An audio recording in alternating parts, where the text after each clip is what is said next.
to the presiding officers of Rajya Sabha. So you have to remember one thing. In Indian legislative system, House members, based on their misbehavior, money will kada and ఎవరు decide చేస్తారంటే state assembly speaker మాత్రమే చేస్తారు. అలాంటి right power can be. His term is in generally 6 years, and his resignation letter, the deputy chairman of legislative council has to submit his resignation letter by addressing the chairman of legislative council. So the powers and functions of deputy chairman ante they can utilize their vote and they can participate in the discussion. Kabatti chairman యొక్క removal procedure gani deputy chairman యొక్క removal procedure is vote on the sake of himself. kabatti tana meeda removal resolution పెట్టినప్పుడు దాంట్లో అలాంటి సమయంలో తనకి అనుకూలంగా తన vote వేసుకోవచ్చు. ఈ రెండు సందర్భాల్లో మాత్రమే the chairman of the legislative council can utilize his vote. Casting vote అనేది చాలా ఇంపార్టెంట్. చాలా సార్లు ఎగ్జామినేషన్ మైండ్ క్వశ్చన్ ఇది. ఎలా అంటే if a voting is going on a particular bill, if the votes are equally polled positively and negatively, then who will pass the bill అని చెప్పేసి అప్పుడు ఆప్షన్స్ మనకి చైర్మన్, డిప్యూటీ చైర్మన్, అలా panel chairman ఇలా కలిసి ఉంటారు. Then the chairman of the legislative council will pass the bill by utilizing his casting vote అని చెప్పేసి మనం గుర్తుపెట్టుకోవాలి. చాలా సందర్భాల్లో ఉపయోగిస్తారు. సో casting vote పవర్ ఎవరికి ఉంటుందంటే only chairman of the house మాత్రమే ఉంటుంది. Only speaker of the house మాత్రమే ఉంటుంది. మిగతా డిప్యూటీ స్పీకర్ కానీ ప్యానల్ స్పీకర్స్ కానీ ఎవరికి ఉండదు. Only speakers and chairmans of the houses మాత్రమే ఇటువంటి ఉంటుంది అని చెప్పేసి మీరు గుర్తుపెట్టుకోవాలి. కాబట్టి ఇక్కడ డిప్యూటీ చైర్మన్ మనం తొలగించేటప్పుడు while we are introducing the removal bill against the deputy chairman has a right to vote for the sake of himself. అతనికి అనుకూలంగా ఓట్ వేసే అధికారం ఉంటుందన్నమాట. సో ఎప్పుడైనా president chairman of the legislative council absent అయితే అప్పుడు అతను హౌస్ నడిపిస్తాడు అని అర్థం. Right. In case of absent కాలేదు, వేకెంట్ అయింది, ఈ chairman post is vacant, if deputy chairman post is vacant, then who will runs the house అన్నప్పుడు మీరు గుర్తుపెట్టుకోవాలి. ఓకేనా. చైర్మన్ ఆబ్సెంట్ అయితే డిప్యూటీ చైర్మన్ హౌస్ రన్ చేస్తారు. If chairman will absent, then deputy chairman will take the charge of house. If both chairman and deputy chairman are absent, then one of the panel chairmen of the house will take the charge to run the house. Absent అయినప్పుడు ఒకరు house run చేస్తారు. But if the chairman post is vacant and the deputy chairman post are vacant, if both posts are vacant at a time, if both chairman and deputy chairman of legislative council are vacant, then a person is appointed by the governor to run the house temporarily. Okay. కాబట్టి ఇక్కడ chairman post, deputy chairman post రెండు vacant అయితే at a time vacant అవ్వాలి. Some times resignation చేయడం కావచ్చు, లేదా చనిపోవడం వల్ల కావచ్చు, ఇంకోటి కావచ్చు. సో వేకెంట్ అవ్వాలి, ఆబ్సెంట్ కాదు. రెండు chairman post, deputy chairman post రెండు వేకెంట్ అయినప్పుడు then one of the members of the house are chosen by the governor and governor make a person to appoint as an ad hoc president of the house అని చెప్పేసి చెప్తారు. కాబట్టి chairman, deputy chairman post రెండు ఖాళీ అయినప్పుడు, vacant అయినప్పుడు house లో ఉన్నటువంటి మెంబర్స్లో ఎవరో ఒకరిని గవర్నర్ తాత్కాలికంగా టెంపరీగా హౌస్ కి చైర్మన్ గా పెడతారు అని చెప్పేసి గుర్తుపెట్టుకోవాలి. ఇంకా ఏం గమనించాలి, chairman post, deputy chairman post రెండు ఆబ్సెంట్ అయితే అట్ ఏ టైం ఆబ్సెంట్ అయితే అప్పుడు ప్యానల్ చైర్మన్ ఒకరు హౌస్ నడిపిస్తారు. చాలా చాలా చాలా చాలా ఇంపార్టెంట్. ఆబ్సెంట్ అయినప్పుడు సిచువేషన్ ఏంటి, వేకెంట్ అయినప్పుడు సిచువేషన్ ఏంటి అని గుర్తుపెట్టుకోవాలి. ఆబ్సెంట్ ఎవరు ఆబ్సెంట్ అవ్వాలి, chairman of legislative council, deputy chairman of legislative council. వీళ్ళిద్దరు absent అయితే who will take the charge of the house? One of the panel chairmans of the house will take charge of the house. If both chairman and deputy chairman posts are vacant, then one of the house members will be appointed as the in charge of the house by the governor. చాలా చాలా important. One of the house members are appointed by the governor for a temporary period. కాబట్టి ఇక్కడ absent అయినప్పుడు ఎవరు charge తీసుకుంటారు, vacant అయినప్పుడు ఎవరు charge తీసుకుంటారు మీరు గుర్తుపెట్టుకోవాలి. నెక్స్ట్ ప్యానల్ చైర్మన్స్ అంటే ఎవరంటే చైర్మన్, డిప్యూటీ చైర్మన్ కాకుండా హౌస్ లో ఉన్న వాళ్ళు ఒక 6 మెంబర్స్ ని లేదా 5 మెంబర్స్ సీనియర్ మెంబర్స్ ఉంటారు. ఆ 5 మెంబర్స్ ఒక గ్రూప్ అనేది ఏర్పడుతుంది. మనం ప్యానల్ గ్రూప్ అని చెప్పేసి అంటాం. చైర్మన్, డిప్యూటీ చైర్మన్ ఇద్దరు ఆబ్సెంట్ అయినప్పుడు ఈ ప్యానల్ గ్రూప్ లో ఉన్నటువంటి 6 మెంబర్స్ లో ఎవరో ఒకరు హౌస్ నడిపిస్తారు. కానీ chairman post, deputy chairman post రెండు ఖాళీ అయితే, వేకెంట్ అయితే అప్పుడు ప్యానల్ చైర్మన్స్ టేక్ చార్జ్ తీసుకోరు. అప్పుడు రెండు పోస్ట్ వేకెంట్ అయినప్పుడు ప్యానల్ చైర్మన్స్ కాకుండా హౌస్ లలో ఎవరో ఒక మెంబర్ ని గవర్నర్ టెంపరీగా చైర్మన్ గా పెడతారు అని చెప్పేసి మనం గుర్తుపెట్టుకోవాలి. So these are the presiding officers of the house and their details and their functions and their duties. చాలా చాలా important. Examination point of view లో వీటి క్వశ్చన్ వచ్చే అవకాశం ఉంటుంది. You have to remember casting vote power ఇవన్నీ కూడా గుర్తుపెట్టుకోవాలి.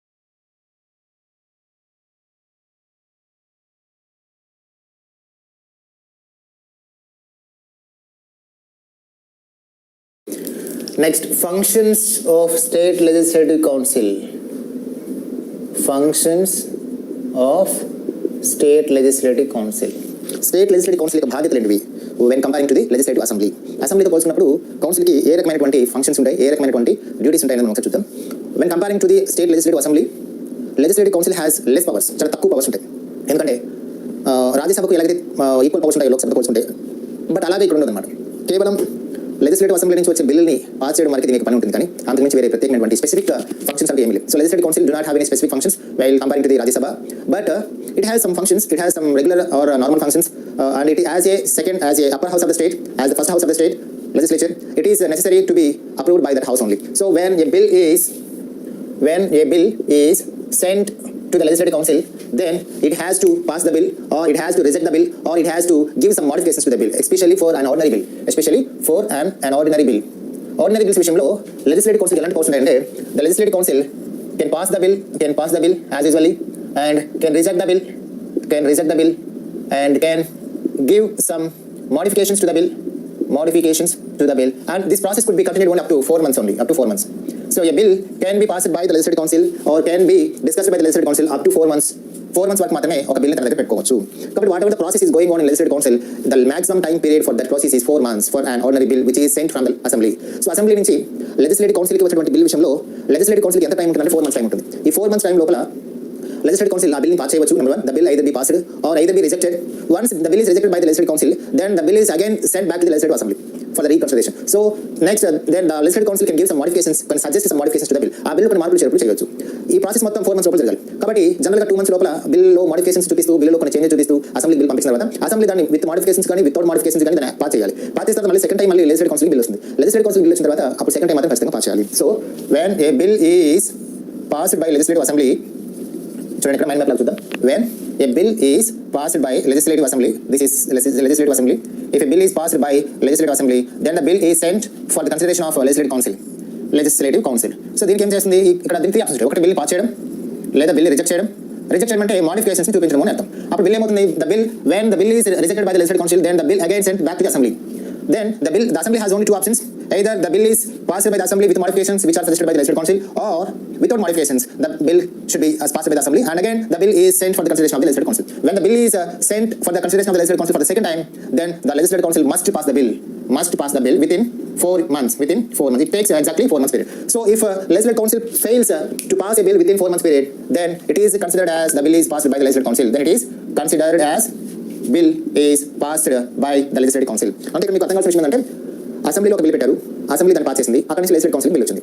ఇక్కడ ఆ బిల్ వాళ్ళు వెంటనే పాస్ చేయవచ్చు, లేదా ఆ బిల్లులో కొన్ని మోడిఫికేషన్స్ని సజెస్ట్ చేయొచ్చు, లేదా బిల్ని రిజెక్ట్ చేయొచ్చు. ఏది జరిగినా బిల్ మళ్ళీ వెనక్కి వస్తుంది. ఎక్కడికి వస్తుంది? అసెంబ్లీకి వస్తుంది. అసెంబ్లీకి వచ్చిన తర్వాత ఆ బిల్ని అసెంబ్లీ ఏం చేయాలి, లెజిస్లేటివ్ కౌన్సిల్ సజెస్ట్ చేసినటువంటి మోడిఫికేషన్స్తో అయినా లేదా వితౌట్ మోడిఫికేషన్స్ అయినా బిల్లు పాస్ చేయాలి, మళ్ళీ కౌన్సిల్ దగ్గర పంపించాలి. ఇలా సెకండ్ టైం కౌన్సిల్ దగ్గర బిల్ వచ్చినప్పుడు ఖచ్చితంగా ఆమోదించాలి. ఈ ప్రాసెస్ మొత్తం జరగడానికి 4 months టైం ఉంటుంది.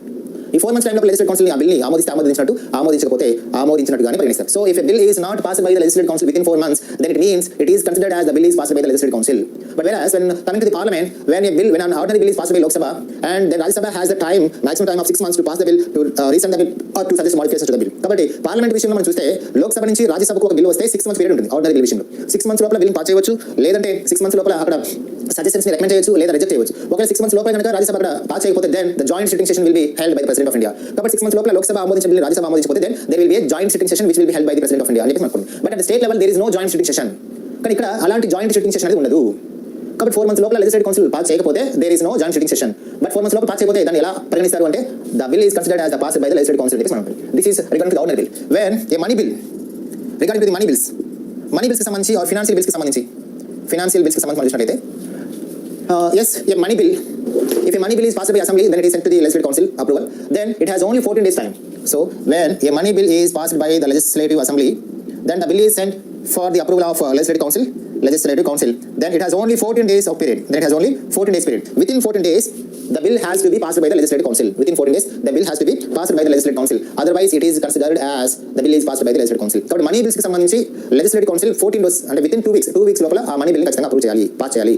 సో మనీ బిల్స్ విషయంలో legislative council ఉన్న ఆప్షన్స్ ఏంటంటే the legislative council has to pass the money bill as it is. It has to suggest some modifications, but it cannot be rejected by the house. So legislative council money bill ఎట్టి పరిస్థితుల్లో కూడా reject చేయకూడదు, but some modifications అయితే suggest చేయవచ్చు. ఈ process మొత్తం 14 days లోపల జరిగిపోవాలి. ఒక 14 days లోపల ఆ బిల్ కనుక పాస్ కాలేదు అంటే definitely it means the bill is considered as passed by the legislative council చెప్పేసి అంటాము. సో ఈ రెండు విషయాలు బాగా గుర్తుపెట్టుకోండి. ఆర్డినరీ బిల్ అయితే 4 months లోపల లెజిస్లేటివ్ కౌన్సిల్ అప్రూవ్ చేయాలి, లేదా పాస్ చేయాలి, లేదంటే బిల్ పాస్ అయినట్టుగానే పరిగణిస్తారు. మనీ బిల్స్ అయితే 14 days లోపలే అప్రూవ్ చేయాలని చెప్పేసి గుర్తుపెట్టుకోవాలి. నెక్స్ట్ అండ్ legislative council కి సంబంధించి రిమైనింగ్ స్పెసిఫిక్ పవర్స్ అంటే ఏం లేవు. All money bills and financial category 1 bills are to be introduced only in అసెంబ్లీలో మాత్రమే మనీ బిల్స్ అన్ని పెట్టాలి. మనీ బిల్స్ అనేవి కేటగిరీ 1 ఫైనాన్షియల్ బిల్స్ అనేవి ఎట్టి పరిస్థితుల్లోనూ లెజిస్లేటివ్ కౌన్సిల్ లో ముందుగా పెట్టకూడదు. All the money bills, all the category 1 financial bills must be introduced in assembly only. అక్కడ నుంచి లెజిస్లేటివ్ కౌన్సిల్ వెళ్ళాలి. And legislative council has no power to declare a bill either it is money bill or not. ఒక bill money bill కాదా అనేది declare చేసేటువంటి power ఎవరికి లేదు అంటే లెజిస్లేటివ్ కౌన్సిల్ కూడా లేదు అని చెప్పి మనం చెప్తాము. కానీ when comparing to రాజ్యసభకి చాలా పవర్స్ ఉన్నాయి. When comparing to the legislative council, రాజ్యసభకి చాలా పవర్స్ ఉన్నాయి. రాజ్యసభ legislative council రెండు ఒకేలా ఉన్నప్పటికీ బట్ పవర్స్ విషయంలో Rajya Sabha excuse more powers, it enjoys more powers అన్నమాట. ఎందుకంటే the removal resolution of the Rajya Sabha chairman should be introduced only in Rajya Sabha, and the resolutions which are relating to the state needs and state affairs are to be introduced only in Rajya Sabha. అదేవిధంగా constitution amendment bills కి సంబంధించి కానీ, ordinary bills కి సంబంధించి కానీ, impeachment resolution of the president కి సంబంధించి కానీ, సుప్రీం కోర్ట్ జడ్జెస్ రిమూవల్ కి సంబంధించి కానీ లోక్సభకి ఎలాంటి పవర్స్ ఉంటాయి, రాజ్యసభకు ఎలాంటి పవర్స్ ఉన్నాయి. బట్ స్టేట్ లో మాత్రం అసెంబ్లీకి ఈక్వల్ గా లెజిస్లేటివ్ కౌన్సిల్ కి పవర్స్ లేవు అని మీరు పెట్టుకోవాలి. These are the some important functions of state legislative council. Next, what is the state legislative council history in Andhra Pradesh? What is the state legislative council in Andhra Pradesh అని మనం చూద్దాం.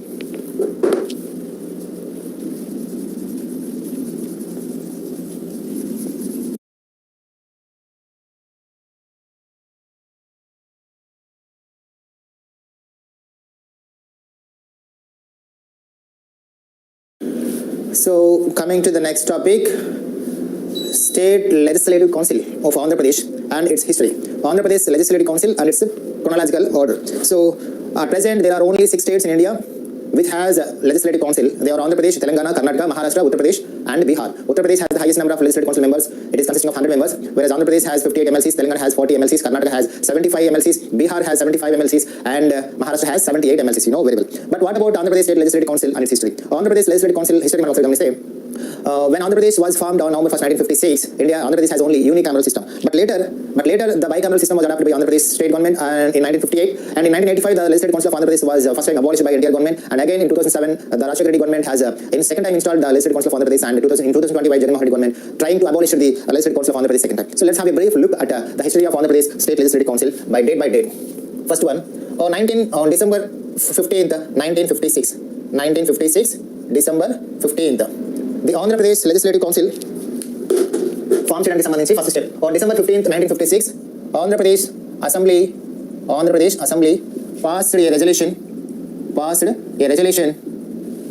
for the creation of Legislative Council. So Andhra Pradesh కి Legislative Council కావాలని first time December 15th, 1956 లో Andhra Pradesh Assembly ఒక resolution pass చేసింది. So special majority resolution pass చేసింది. Resolution pass చేసిన తర్వాత ఏమవుతుంది? పార్లమెంట్ పంపిస్తారు. పార్లమెంట్ దాన్ని ఫైనల్ అప్రూవ్ చేయాలి. పార్లమెంట్ అప్రూవ్ చేసిన తర్వాత అది అమలుకి వస్తుంది. So in 1956 on July 1st after the approval of Indian Parliament, Andhra Pradesh Legislative Council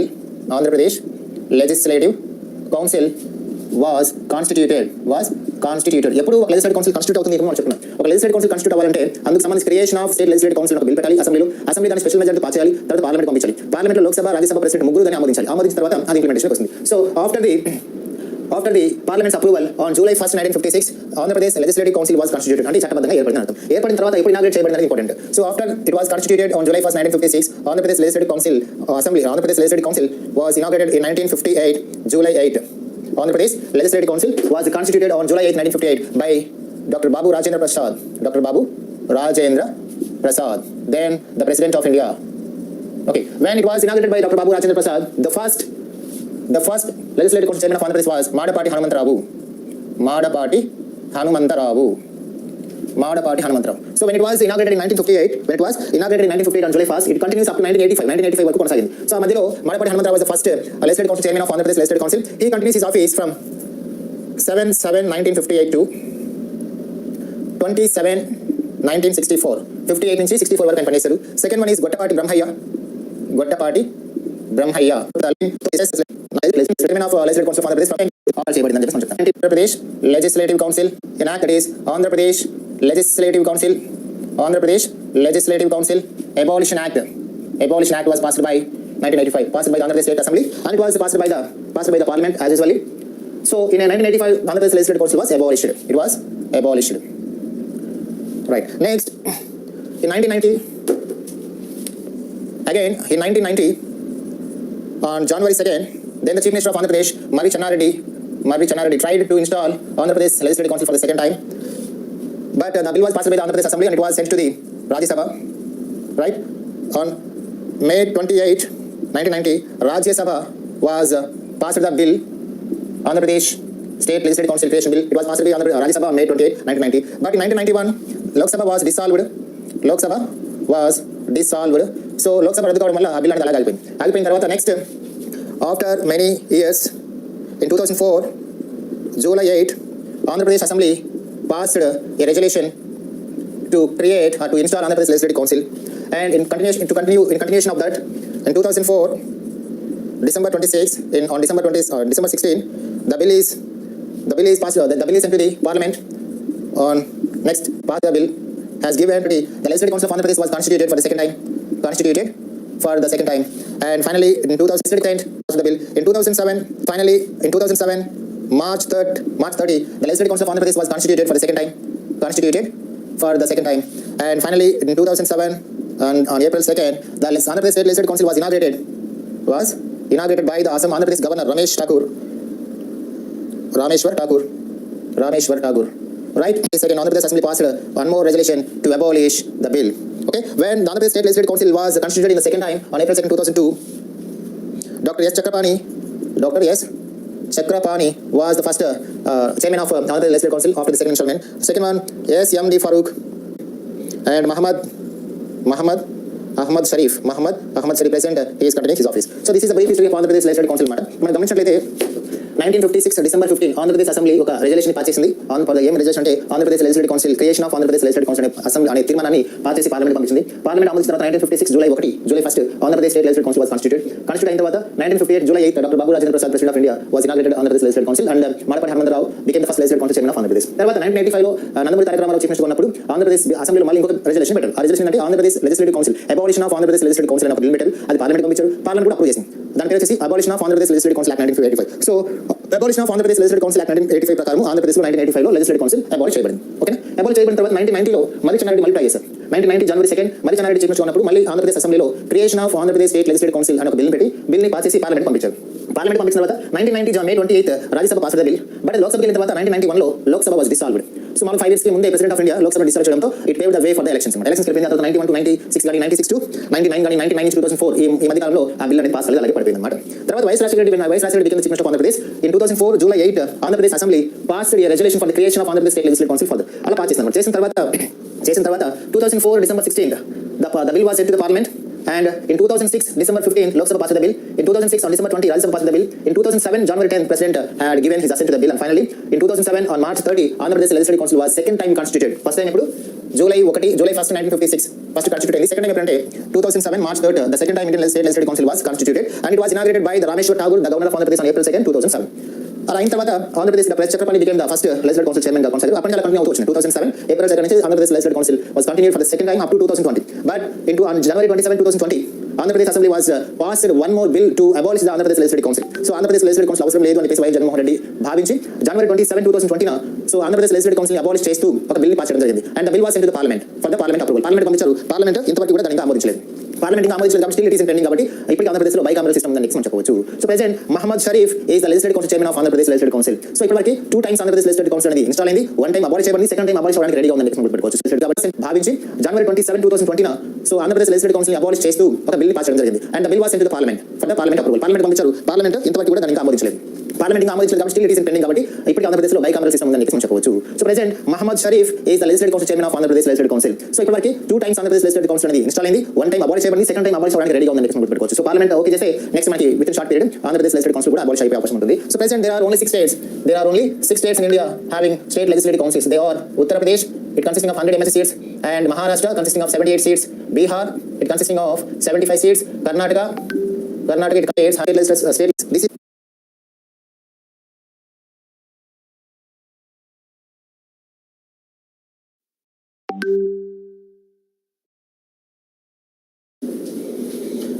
next the lower house of the state legislature is state legislative assembly. ఇప్పటివరకు మనము state legislative council means state upper house గురించి మాట్లాడుకున్నాం. ఇప్పుడు state lower house అయినటువంటి state legislative assembly గురించి మాట్లాడుకుందాం. So except Andhra Pradesh, Telangana, Karnataka, Maharashtra, Uttar Pradesh and Bihar remaining 21 states have only unicameral system. Unicameral system means having only one house, only having one legislature house. But one legislature house ఉన్నప్పుడు there is no lower house, there is no upper house. Only unicameral system, bicameral system ఉన్నటువంటి states లో మాత్రమే మనము upper house, lower house అనే words వాడాలి. But unicameral system అంటే ఒకే ఒక house ఉన్నటువంటి సిస్టమ్స్ లో మాత్రం మనం అటువంటి వర్డ్స్ వాడకూడదు. బట్ ఇన్ జనరల్ టర్మ్స్ మన ఆంధ్రప్రదేశ్లో ఈ బైకామరల్ సిస్టమ్ ఉంది, తెలంగాణలో బైకామరల్ సిస్టమ్ ఉంది. కాబట్టి మనం ఇప్పుడు మన స్టేట్లో ఏమని పిలవాలంటే lower house of the state అని పిలవాలి. So the state legislative assembly the state legislative assembly is considered as the lower house of the state legislature, the lower house of the state legislature, where there is a bicameral system. This assembly is considered as the lower house of the state legislature, and it is the first house of the state legislature. The state assembly is also further considered as the first house of the state legislature, and it is the house of people's representation. It is the house of people's representatives or people's representation. Right. Why it is a house of people's representation means all the members who belongs to this house are elected by the people. The members who belongs to this house are called MLAs. Member of legislative assembly. Right. So all these MLAs are elected by the people, and they are the representatives of the people, and they reflects the ideas and aspirations and desires and expectations of the people. That's why the legislative assembly reflects the people's desires. It reflects people's desires, and it reflects the people's opinions, and it reflects the people's expectations. That's why it is known as the house of the peoples or the house of the people representatives. So assembly is considered as house of people or house of the people's representatives or house of the people's representation. And one more reason why it is considered as the people's House of People's Representatives, all the members of this house are directly elected by the people for the period of 5 years. For the period of 5 years. These are the common points you have to remember. Next, what is the composition of State Legislative Assembly? What is the composition of State Legislative Assembly? So the maximum number of state legislative number, the maximum number of a legislative assembly is, and the minimum number of a state legislative assemblies. The maximum number of a state legislative assembly is 500 members. Is 500 members. So in a state assembly, there should be a maximum number of 500 MLAs only. That is the maximum period. And the legislative council అయితే 1/3 of the state legislative assembly అనేది మనం గుర్తుపెట్టుకోవాలి. So అసెంబ్లీలో ఎంతమంది ఉంటారో ఆ అసెంబ్లీలో 1/3 మించకుండా ఉండాలి legislative council. That is the maximum figure. అదే అసెంబ్లీలో అయితే the maximum number of MLAs in a assembly is 500 members and the minimum number is 60 members. The minimum figure is 60 members. So కాబట్టి ఒక స్టేట్ అసెంబ్లీలో 60 members కంటే తక్కువ ఉండకూడదు. ఒక స్టేట్ అసెంబ్లీలో మినిమం 60 members కంటే తక్కువ ఉండకూడదు అని మనం గుర్తుపెట్టుకోవాలి. But sometimes it is exempted. For example, Goa and Sikkim, they are very smallest states in India. That's why అక్కడ మనకి కాన్స్టిట్యుయెన్సీస్ నియోజకవర్గాలు చాలా తక్కువ ఉంటాయి కాబట్టి జనాభా చాలా తక్కువ ఉంటుంది కాబట్టి ఇక్కడ చాలా తక్కువ సీట్లు ఉంటాయి. So Goa and Sikkim there are only 40 MLAs in their legislative assemblies. And in Mizoram there are only వీళ్ళకి 30 members ఉన్నారు. And in Mizoram there are only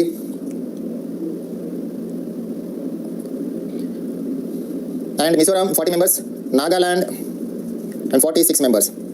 MLAs. So ఈ స్టేట్స్ మాత్రమే కొంచెం ఎగ్జామ్షన్ ఉంది. ఎందుకంటే చాలా చిన్న స్టేట్స్ కాబట్టి చిన్న స్టేట్స్ కాబట్టి వీటిలో ఈ నెంబర్ అనేది చాలా తక్కువ ఉంది. కానీ మన జనరల్ యాజ్ పర్ కాన్స్టిట్యూషన్ ప్రకారం అయితే కనుక the minimum number of legislative assembly of state 60 members కంటే తక్కువ ఉండదు. బట్ గోవా అండ్ సిక్కింలో మాత్రం 30 members మాత్రం ఉన్నారు. Why because they very small states. అదేవిధంగా మిజోరాంకి నాగాలాండ్లో కూడా చాలా తక్కువ ఉన్నారు. ఎందుకంటే ఇవి కూడా చిన్న స్టేట్స్ కాబట్టి ఇక్కడ 40 ఉన్నారు, 46 ఉన్నారు అన్నమాట నాగాలాండ్లో. అండ్ సిక్కింలో మనం విషయం పెట్టుకోవాలి, for state legislative assembly all the MLAs are elected directly. But in Sikkim MLAs are elected indirectly. గుర్తుపెట్టుకోవాలి, in Sikkim legislative assembly the MLAs are elected indirectly అనే విషయం గుర్తుపెట్టుకోవాలి. Remaining, so what is the minimum figure of state legislative assembly means 60 members. ఈ 60 members ఉన్నటువంటి states మనం గమనించినట్లయితే the state legislative members which has exactly 60 members is 60 member MLAs are 1 Arunachal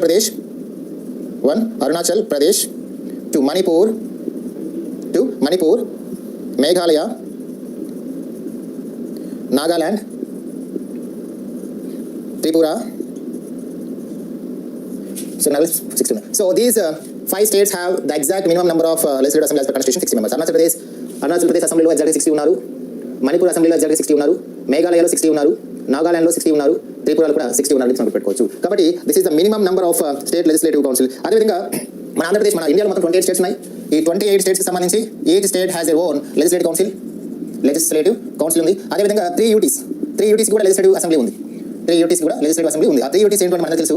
1 Delhi, Puducherry. ఢిల్లీలో there are 70 MLAs and Puducherry 30 MLAs are there and Jammu and Kashmir there are 83 MLAs are there. So మన ఇండియాలో మొత్తం 28 states plus 3 UTస్కి సంబంధించి అంటే 31 administrative వింగ్స్కి సంబంధించి మన ఇండియాలో మొత్తం ఈ యొక్క లెజిస్లేటివ్ అసెంబ్లీస్ ఉన్నాయని గుర్తుపెట్టుకోవాలి. కాబట్టి మీరు గుర్తుపెట్టుకోవాల్సిన విషయం ఏంటంటే కంపోజిషన్లో ఒక లెజిస్లేటివ్ అసెంబ్లీలో మాక్సిమం 500 members ఉండొచ్చు, మినిమం 60 members ఉండొచ్చు. అయితే కొన్ని స్టేట్స్లో మాత్రమే, సిక్కిం, గోవా, మిజోరాం ఈ స్టేట్స్లో మాత్రమే 30-40 ఉన్నారు. అదే అరుణాచల్ ప్రదేశ్, నాగాలాండ్, మణిపూర్, త్రిపుర, మేఘాలయ స్టేట్స్లో 60 members ఎగ్జాక్ట్ ఉన్నారు. సో ఉత్తరప్రదేశ్లో హైయెస్ట్ నెంబర్ ఆఫ్ MLAs ఉన్నారని మనం గుర్తుపెట్టుకోవాలి. 28 స్టేట్స్తో పాటు ఢిల్లీ, పుదుచ్చేరి మరియు జమ్మూ కాశ్మీర్ కూడా లెజిస్లేటివ్ అసెంబ్లీస్ ఉన్నాయని మనం గుర్తుపెట్టుకోవాలి. This is the composition of state legislative assembly అని చెప్పేసి మనం చెప్తాం. మరి ఇండియా వైడ్గా మనం చూద్దాం.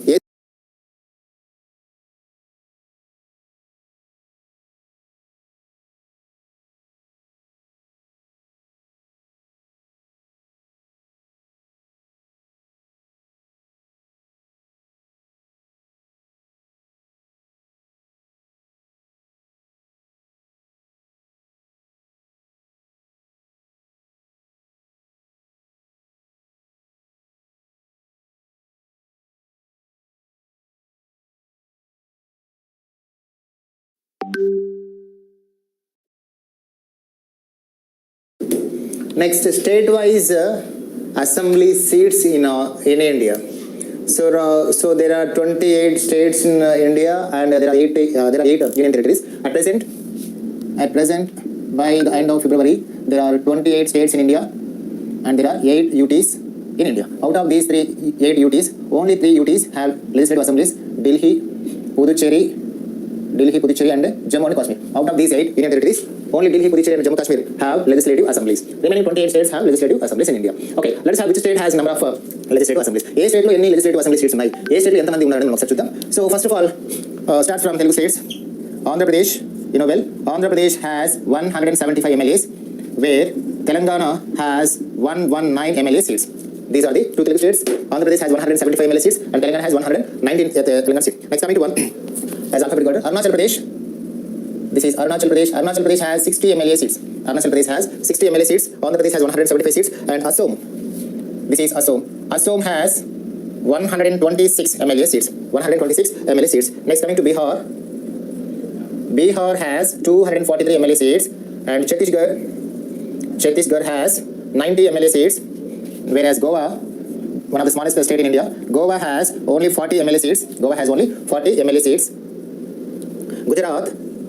Gujarat has 182. Gujarat has 182 MLA seats. Haryana has 90 MLA seats. First map వేయండి, మ్యాప్ తర్వాత ఈ పాయింట్ ఆఫ్ చేసే విధంగా ఐడెంటిఫై చేయండి. చాలా ఇంపార్టెంట్ క్వశ్చన్ పాయింట్ అడుగుతున్నారు. Himachal Pradesh has 68. Himachal Pradesh has 68 MLA seats. Jharkhand has 81 seats. Jharkhand has 81 MLA seats. Karnataka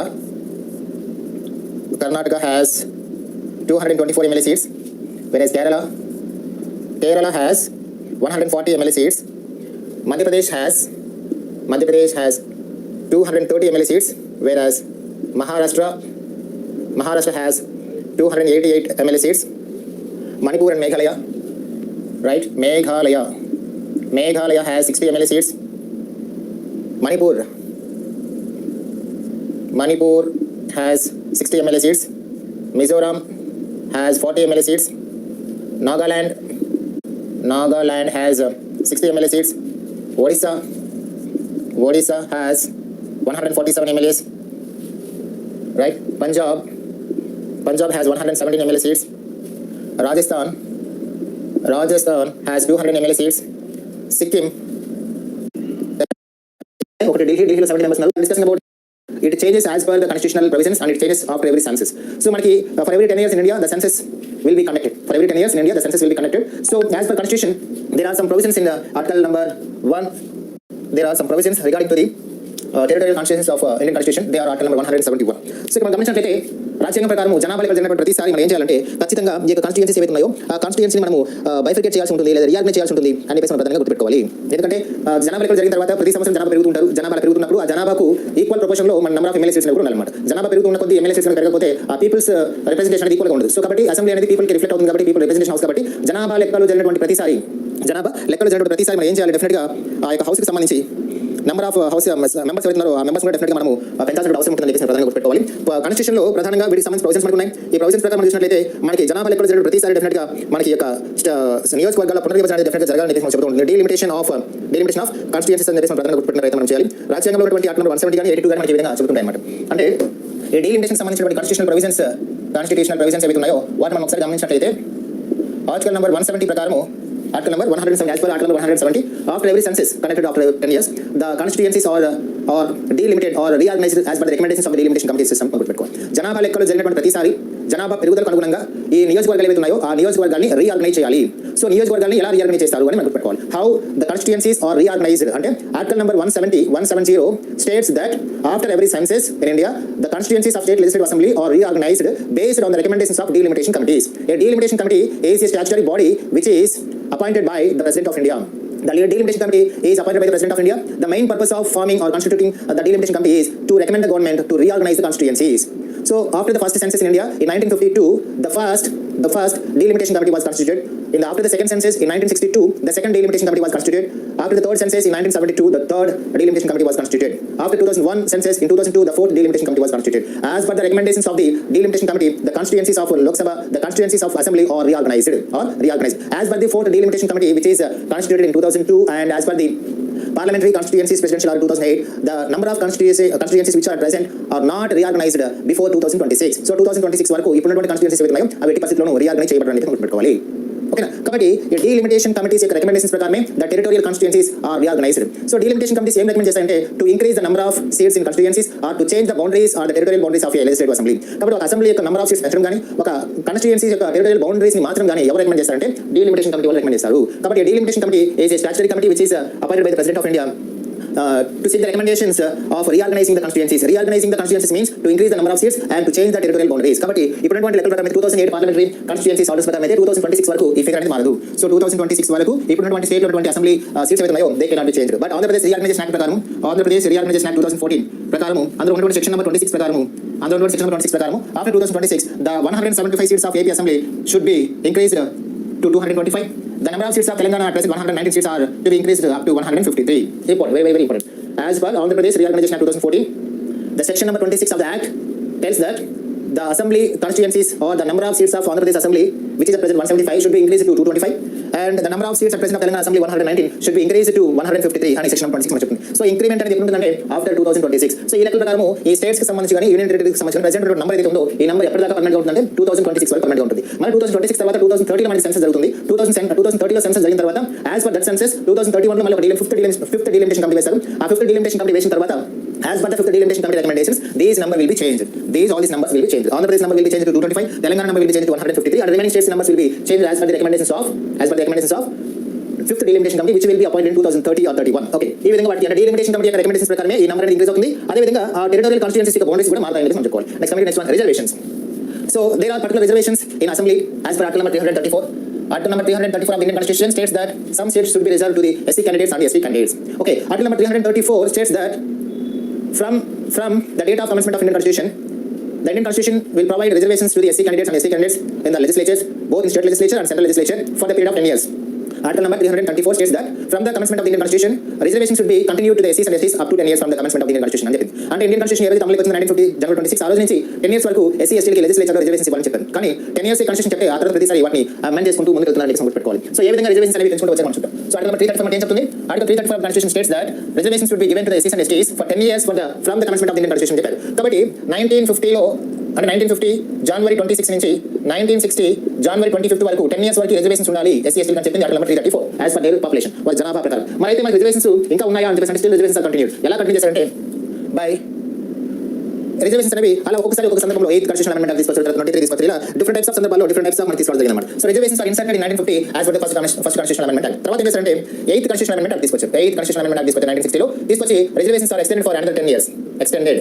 తర్వాత 1960 జనవరి 25 reservation complete అయిన తర్వాత 1970 జనవరి 25 వరకు 10 ఇయర్స్ వచ్చారు. తర్వాత మళ్ళీ 23rd కాన్స్టిట్యూషన్ అమెండ్మెంట్ తీసుకొచ్చారు. 23rd కాన్స్టిట్యూషన్ అమెండ్మెంట్ తీసుకొచ్చారు. దీనివల్ల 1970 నుంచి మళ్ళీ ఒక 10 ఇయర్స్ ఎక్స్టెండ్ చేయడం జరిగింది. మళ్ళీ 42nd కాన్స్టిట్యూషన్ అమెండ్మెంట్ తీసుకొచ్చారు ఎప్పుడు 1980లో. మళ్ళీ 1980 నుంచి ఇంకొక 10 ఇయర్స్ ఎక్స్టెండ్ చేయడం జరిగింది. మళ్ళీ తర్వాత 45th తర్వాత 62nd కాన్స్టిట్యూషన్ అమెండ్మెంట్ తీసుకొచ్చారు. మళ్ళీ 1990 నుంచి ఇంకొక 10 ఇయర్స్ ఎక్స్టెండ్ చేయడం జరిగింది. తర్వాత 79th కాన్స్టిట్యూషన్ అమెండ్మెంట్ తీసుకొచ్చారు 2000లో. మళ్ళీ 2000 నుంచి 2010 వరకు 10 ఇయర్స్ ఎక్స్టెండ్ చేశారు. తర్వాత 95th కాన్స్టిట్యూషన్ అమెండ్మెంట్ తీసుకొచ్చారు. మళ్ళీ 2010 నుంచి 2020 వరకు తీసుకొచ్చారు. మళ్ళీ రీసెంట్గా 104th కాన్స్టిట్యూషన్ అమెండ్మెంట్ తీసుకొచ్చారు 2020 నుంచి 2030 వరకు రిజర్వేషన్స్ అనేవి కంటిన్యూ చేయడం జరిగింది. సో ఈ విధంగా రిజర్వేషన్స్ అనేవి SC STలకు సంబంధించి ప్రతి 5 ఇయర్స్ ఒకసారి ప్రతి 10 ఇయర్స్ ఒకసారి ఎక్స్టెండ్ చేసుకుంటూ వస్తున్నారని చెప్పేసి మన ప్రధాని గుర్తుపెట్టుకోవాలి. ఫస్ట్ కాన్స్టిట్యూషన్ అమెండ్మెంట్ యాక్ట్ ద్వారా 1950లో SC STలకి స్టేట్ లెజిస్లేచర్లు కానీ సెంట్రల్ లెజిస్లేచర్లు కానీ రిజర్వేషన్స్ ఉండాలి 10 ఇయర్స్ వరకు అని చెప్పారు. 10 ఇయర్స్ ఎప్పుడు కంప్లీట్ అయింది? 1960 జనవరి 25తో రిజర్వేషన్ ఫస్ట్ ఫినిష్ అయ్యాయి. అయితే వాటిని ఎక్స్టెండ్ చేయాలని చెప్పేసి రాజ్యాంగాన్ని ఇప్పటి వరకు 7 సార్లు సవరించారు. 1960లో 8th కాన్స్టిట్యూషన్ అమెండ్మెంట్ యాక్ట్ తీసుకొచ్చి SC ST రిజర్వేషన్ ని 1970 వరకు ఎక్స్టెండ్ చేశారు. 1970లో మళ్ళీ 23rd కాన్స్టిట్యూషన్ అమెండ్మెంట్ యాక్ట్ తీసుకొచ్చి మళ్ళీ 1980 వరకు ఎక్స్టెండ్ చేశారు. 1980లో మళ్ళీ 45th కాన్స్టిట్యూషన్ అమెండ్మెంట్ యాక్ట్ తీసుకొచ్చి మళ్ళీ 1990 వరకు అంటే ఇంకొక 10 ఇయర్స్ ఎక్స్టెండ్ చేశారు. మళ్ళీ 1990లో 62nd కాన్స్టిట్యూషన్ అమెండ్మెంట్ యాక్ట్ తీసుకొచ్చి ఇంకొక 10 ఇయర్స్ ఎక్స్టెండ్ చేశారు. మళ్ళీ 2000లో 79th కాన్స్టిట్యూషన్ అమెండ్మెంట్ యాక్ట్ తీసుకొచ్చి ఇంకొక 10 ఇయర్స్ తీసుకొచ్చారు. మళ్ళీ 2010లో 95th కాన్స్టిట్యూషన్ అమెండ్మెంట్ యాక్ట్ తీసుకొచ్చి ఇంకొక 10 ఇయర్స్ తీసుకొచ్చారు. 2010లో వచ్చిన రిజర్వేషన్ 2020లో ముగిసాయి. మళ్ళీ 2020 జనవరి 26 నుంచి 2030 జనవరి 25 వరకు రిజర్వేషన్స్ మళ్ళీ 10 ఇయర్స్ వరకు ఎక్స్టెండ్ చేశారు by the constitution amendment act of 104. చాలా ఇంపార్టెంట్. సో రీసెంట్గా 104 కాన్స్టిట్యూషనల్ అమెండ్మెంట్ యాక్ట్ తీసుకొచ్చారు. ఈ 104 కాన్స్టిట్యూషనల్ అమెండ్మెంట్ యాక్ట్ ఇవన్నీ మీరు గుర్తుపెట్టుకున్న no problem. It should be remember 104 constitutional amendment act ద్వారా ఏమైంది? Reservations for SC and STs are extended from 2020 January 26 to 2030 January 25. కాబట్టి 2020 నుంచి 2030 జనవరి 25 వరకు ఇంకొక 10 ఇయర్స్ SC ST రిజర్వేషన్స్ అనేవి కంటిన్యూ చేయడం జరిగింది. 2030లో కూడా సాటిస్ఫై కాకపోతే మళ్ళీ ఒక కాన్స్టిట్యూషనల్ అమెండ్మెంట్ యాక్ట్ తీసుకొచ్చి మళ్ళీ ఒక రిజర్వేషన్స్ అనేవి పెంచడం జరుగుతుందని చెప్పేసి మనం ప్రధానంగా గుర్తుపెట్టుకోవాలి.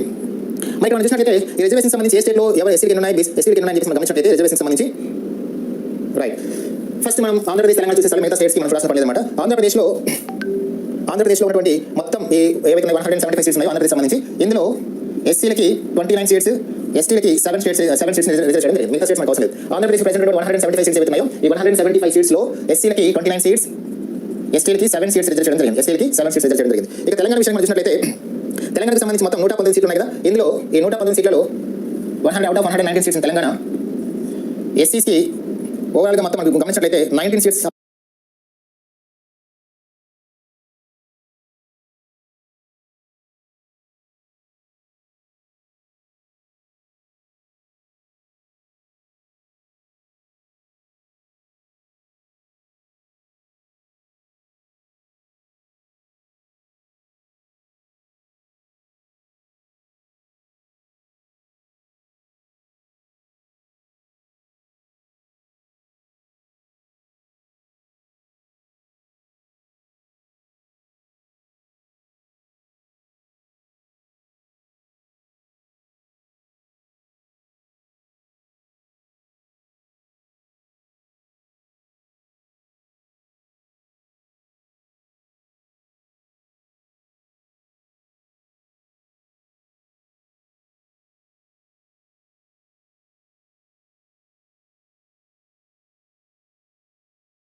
రిజర్వ్ ఫర్ ఎస్సీస్, ఎస్టీలకి 12 సీట్స్ ఆర్ రిజర్వ్డ్ తెలంగాణలో. అది గుర్తుపెట్టుకోండి. మిగతా స్టేట్స్ అంటే ప్రతి స్టేట్ ఖచ్చితంగా ఎస్సీ ఎస్టీ రిజర్వేషన్స్ ఉంటాయి. బట్ మనకు అవన్నీ అవసరం లేదు. మన తెలుగు స్టేట్స్ గుర్తుపెట్టుకోండి.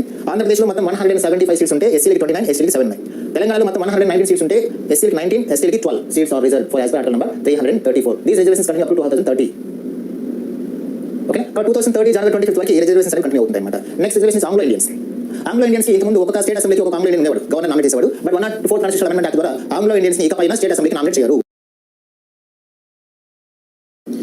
Next duration of legislative assembly.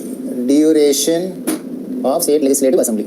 Generally, the state legislative assembly has 5 years of duration. Generally, the duration of the legislative assembly is 5 years. And the members of the legislative assembly, MLAs, are also have their term for 5 years. 5 years. అయితే మనం గమనించాల్సిన విషయం ఏంటంటే, the thing we have to observe is the normal period, the normal duration of a state legislative assembly is 5 years. 5 years తర్వాత general elections will be held. General elections జరుగుతాయి. General elections తర్వాత మళ్ళీ assembly అనేది form అవుతుంది. అయితే there is a constitutional provision, that is, governor has the right, governor has the authority, or governor has the power to dissolve the state legislative assembly before its period of 5 years. అంటే 5 years కంటే ముందే ఒక legislative assemblyని dissolve చేసేటువంటి power ఎవరికి ఉంటుందంటే గవర్నర్కి ఉంటుందని చెప్పి మనం గుర్తుపెట్టుకోవాలి. So only legislative assembly can be dissolved, but the legislative council cannot be dissolved by the governor అని చెప్పి మనం గుర్తుపెట్టుకోవాలి. So generally the period of the state legislative assembly is 5 years, but it can be dissolved. But it can be dissolved before 5 years. So 5 years కాకముందే ఆ యొక్క house ని dissolve చేయడం రద్దు చేయడం. So if a assembly is dissolved by the governor, it means it paved the way to the general elections, and elections వెళ్ళాలని అర్థం. So generally the governor take this decision on the recommendations of the chief minister, on the recommendations of the chief minister of the state. కాబట్టి ఇక్కడ ఒక legislative అసెంబ్లీని chief minister recommendations ప్రకారమే governor dissolve చేస్తాడు. Without recommendations of the chief minister governor shall not take this decision. కాబట్టి మీరు గుర్తుపెట్టుకోండి, which houses can be dissolved, which cannot be dissolved అనేది మీరు గుర్తుపెట్టుకోండి. డిసల్యూషన్ అంటాం. ఇక్కడ మనకి ఏ హౌసెస్ డిసాల్వ్ చేయవచ్చు, ఏవి చేయలేము. Which can be dissolved, which cannot be dissolved అని మనం చూద్దాం. So the houses which can be dissolved are Lok Sabha can be dissolved, and Assembly, State Legislative Assembly can be dissolved. Lok Sabha can be dissolved by the President of India, as well as Assembly can be dissolved by the Governor of the State. Lok Sabha can be dissolved by the President on the recommendations of Prime Minister. State Legislative Assembly can be dissolved by the Governor on the recommendations of Chief Minister of the State. Okay, good. Only Lok Sabha and Assembly, these two houses can be dissolved. Lok Sabha can be dissolved by the President on the recommendations of Prime Minister or on the recommendations of Council of Ministers. State Legislative Assembly can be dissolved by the Governor on the recommendations of Chief Minister or on the recommendations of Council of Ministers. Next, houses which cannot be dissolved, means Rajya Sabha cannot be dissolved because it is a permanent house, and Legislative Council of the State Legislative Council, these two houses cannot be dissolved at any cost. Why? Because they are permanent houses, they are continuous houses. Kabatti, as they are continuous houses, they cannot be dissolved, but these houses are dissolved. And just Kabatti, so that a legislative assembly of a state can be dissolved by the governor before 5 years on the recommendations of the chief minister or on the recommendations of council of ministers. And the members who are belongs to the state legislative assembly will continue their office up to 5 years. Kabatti, state legislative assembly duration 5 years. అందులో ఉండేటువంటి members యొక్క period కూడా 5 years ఉంటుంది. అయితే legislative assembly మనం 5 years కంటే ముందే abolish చేయవచ్చు. What happens if a legislative assembly is dissolved? So legislative assembly dissolve చేసి ఏం జరుగుతుందంటే it means the state legislative assembly కి ఎలక్షన్స్ జరుగుతాయని అర్థము. ఓకేనా? కాబట్టి లోక్సభ మనం ముందుగా డిసాల్వ్ చేయవచ్చు, అసెంబ్లీ మనం ముందుగా డిసాల్వ్ చేయవచ్చు. డిసాల్వ్ చేసామంటే ఎన్నికలకు పోవడం అంటే ఏమంటే ముందస్తు ఎన్నికలకు వెళ్ళమంటుంటాం కదా, అది అన్నమాట. ఓకేనా? రైట్.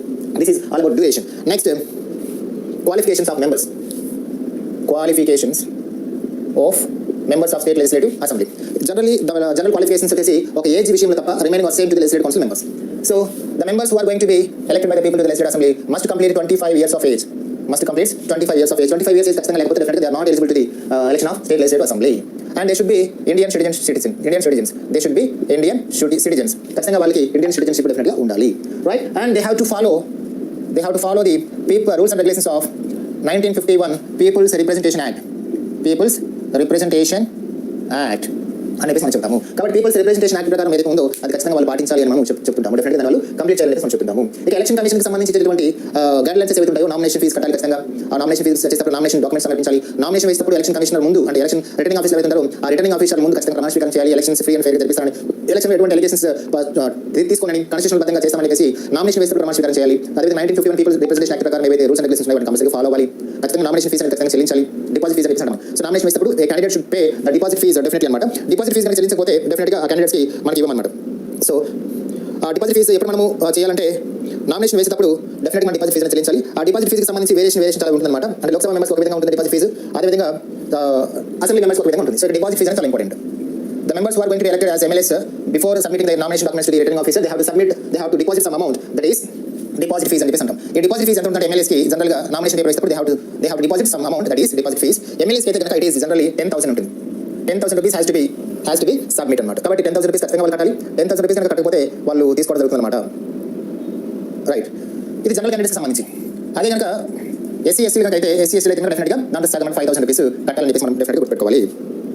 ఇక లోక్సభకు సంబంధించి చూసినట్లయితే అది ఎమ్మెల్సీస్కి కూడా సేమ్ అమౌంట్ ఉంటుంది.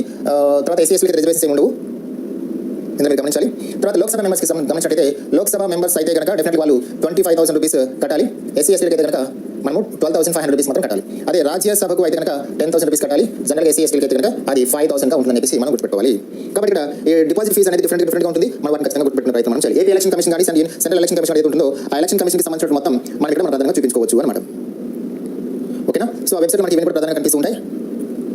డిపాజిట్ ఫీజ్ ఖచ్చితంగా మనం చెల్లించాలి. డిపాజిట్ ఫీజ్ మనం ఎక్కడ చెల్లించాలి, దేనికి సంబంధించాలని చెప్పేసి అంటే ఎమ్మెల్యే కానీ ఎవరైతే ఎమ్మెల్యే పోటీ చేస్తున్నారో మనం చెప్పిన విధంగా 10,000 రూపీస్ వాళ్ళు డిపాజిట్ చేయాలి.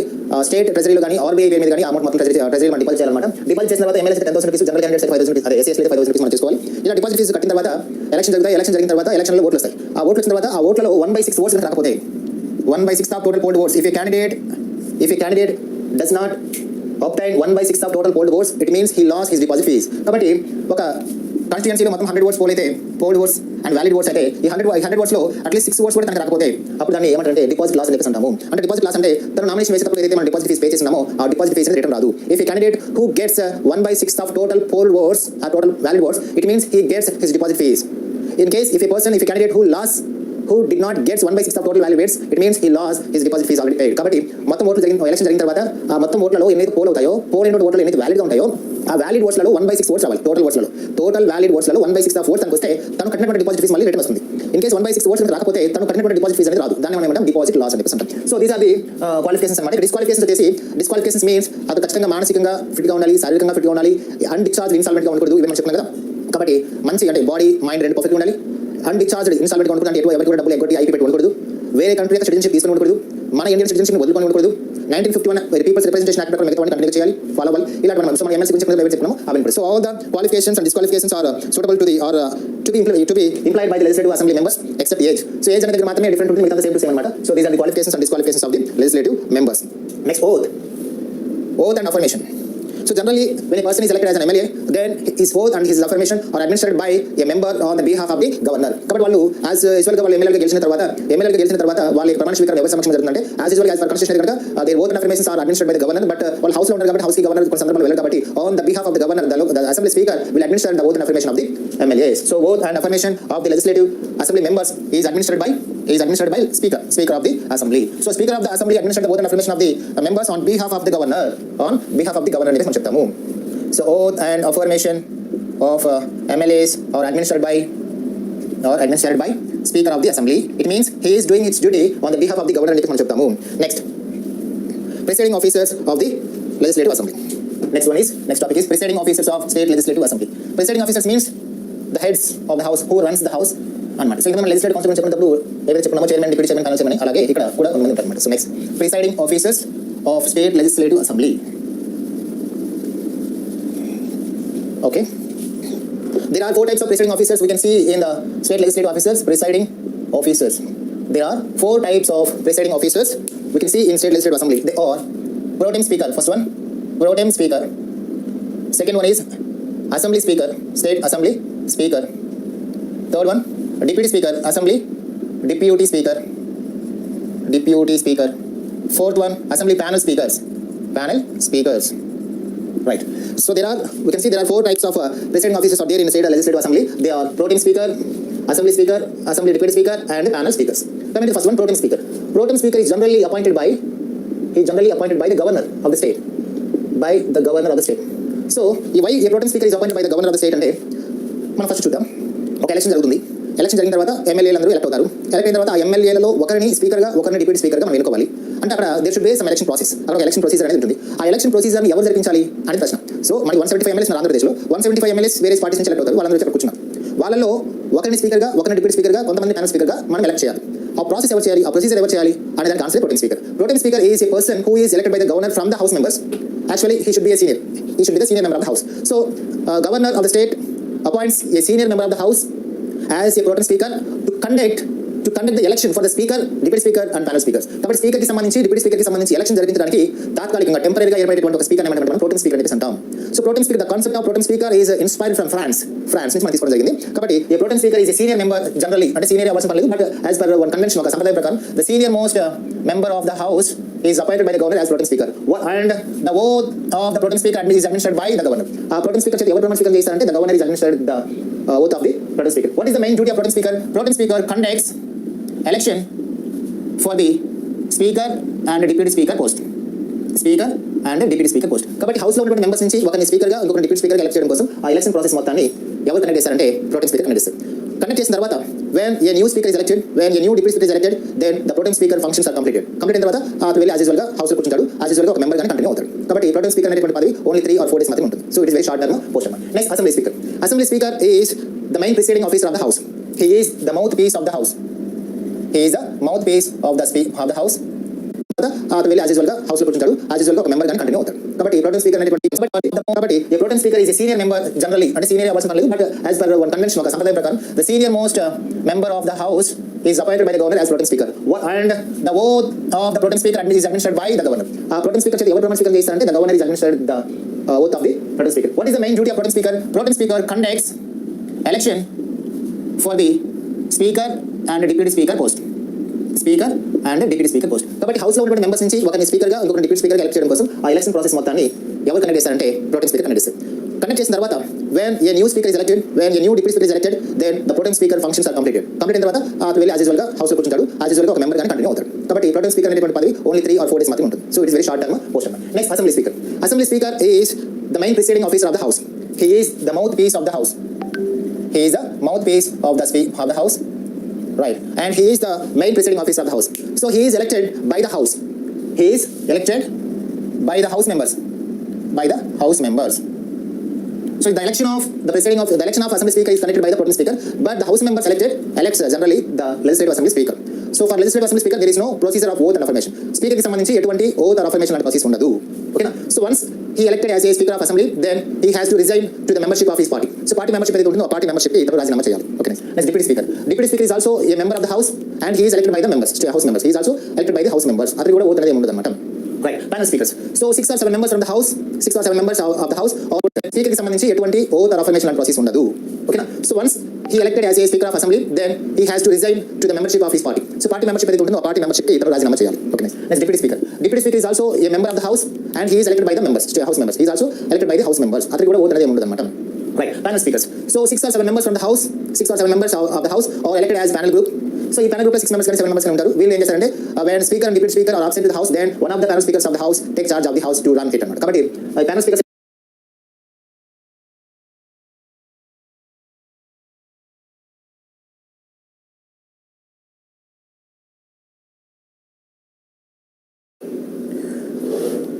Okay viewers, next our topic is legislative council versus legislative assembly. So from last couple of hours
we are discussing about the state legislature.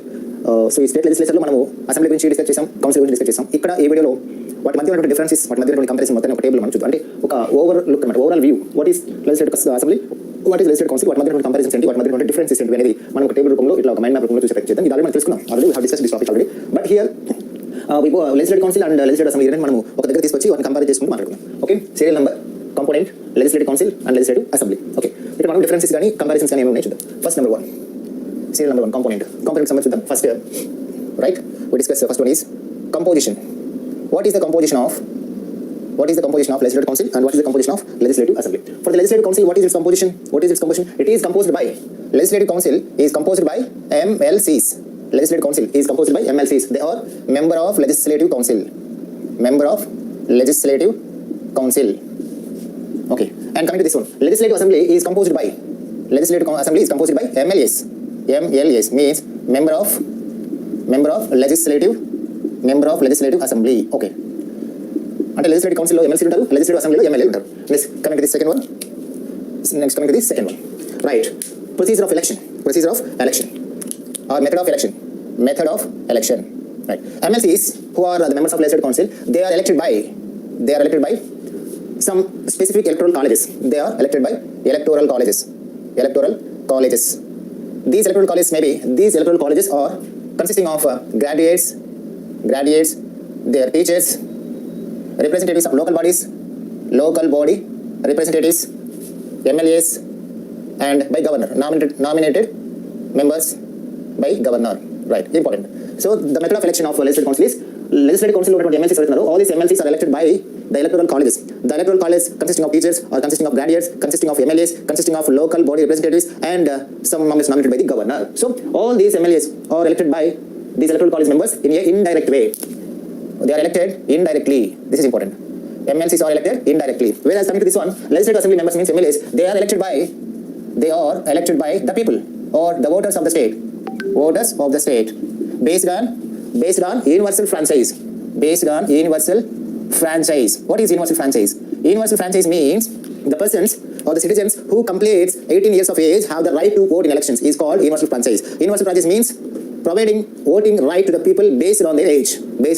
ఇంతకు ముందు ఇండియాలో యూనివర్సల్ ఫ్రాంచైజీ సంబంధించిన ఏజ్ 21 ఇయర్స్ ఉండేది. అంటే మన ఇండియాలో ఓటు హక్కు వయసు 21 ఇయర్స్ గా ఉండేది. బట్ 1989లో Rajiv Gandhi government 61st constitutional amendment act తీసుకొచ్చి ఈ ఏజ్ ఏదైతే ఉందో యూనివర్సల్ ఫ్రాంచైజ్ ఏజ్ దాన్ని 21 ఇయర్స్ నుంచి 18 ఇయర్స్ తగ్గించారు. It is very important. So universal franchise means the minimum age to get the right of vote is to 18 years.